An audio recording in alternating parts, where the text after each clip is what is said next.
Hi, thanks for having me. I actually lived in Woodstock for several years as a kid. It's a place that's very dear to me, so I'm very happy to be here tonight to be celebrating my friend Darren. Darren and I have worked together on 2 films, Requiem for a Dream and Noah, and I love working with him for many reasons. I'll talk about just a few. First, he's not really into compromises and he doesn't mince words, which doesn't really sound like much of a compliment, and it made me very intimidated when we first worked together. But what I realized is this: if you bring Darren an idea that he incorporates, then he likes it, and if he doesn't like it, he isn't shy about telling you what he thinks. What this means is that he doesn't placate, he doesn't second guess, he doesn't make choices to win favor, and he doesn't hedge his bets. I never see him looking over his shoulder. He does what he believes in. He collaborates when he maintains a clear vision, and he works for the integrity of its expression. Another thing that I love about Darren is that he's an artist. He's overflowing with creativity. He cultivates it, he protects it, and he doesn't let it get overrun by his intellect.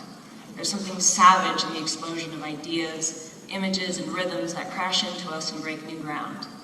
You see his celebration of creativity in his house and in his films, where the work of other artists is prominently on display, and in Noah, where the ultimate power is not called God, but the Creator.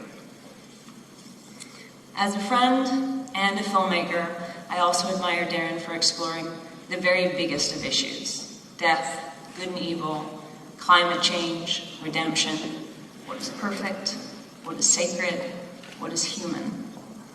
But for all his earnestness, Darren never ceases to be entertaining. His films are profound yet populist. They don't just make us think, they make us gasp, cry, cringe, and cower. They're fun, sexy, shocking, spectacular, and maybe above all, visceral. His characters are pushed to their physical limits, and audiences are put through the ringer as well. I would argue that these qualities make him one of our greatest filmmakers. I'd also venture that they define what it is to be a maverick. It is with our great pleasure that we present the apposite Honorary Maverick Award to Darren Arranosky.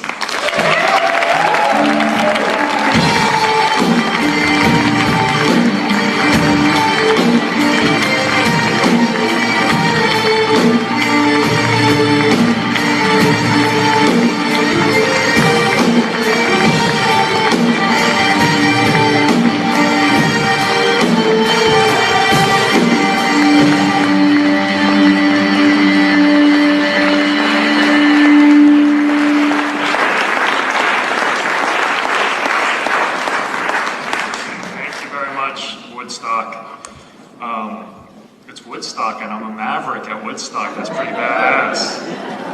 Woodstock means so much to everyone on the planet, and growing up in New York and just here, this legendary place, which is definitely unorthodox, and to be called maverick is really great. It might be a double negative, which makes me really conservative or something, but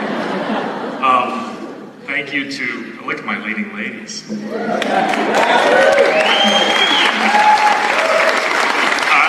can tell you, if you remain a maverick, to all the young filmmakers here, you get to work with talent like that, so keep at it.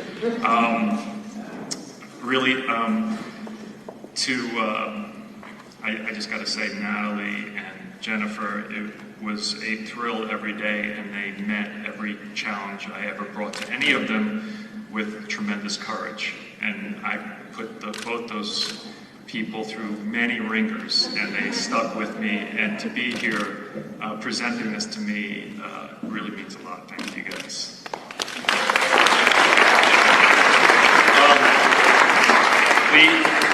Actually, the first time I got into a film festival, it was the Maverick Film Festival. I wasn't the Maverick, I had a short film. It was in San Jose. I don't think it's around anymore. They renamed it.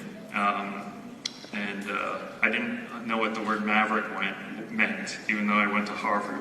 And I looked it up, and I thought it was a pretty cool word back then. And then when they told me I got this award, I didn't really know what the word meant again, so I looked it up a second time. hadn't forgotten, so I went to the bathroom a little bit before to look it up on my phone. I couldn't get a signal, so I asked someone if they could look it up for me. And it's true. Is she here? Whoever looked it up? Oh, there you go. And she looked it up for me, and it means unorthodox, which is kind of cool for, you know, to make a film like Noah and be unorthodox. It's kind of... But I really want to dedicate this award to a woman who gives my life balance and creates a home for me and gives me the courage and the safety to be a maverick. Thank you, Brandon Milbrad, for being in my life.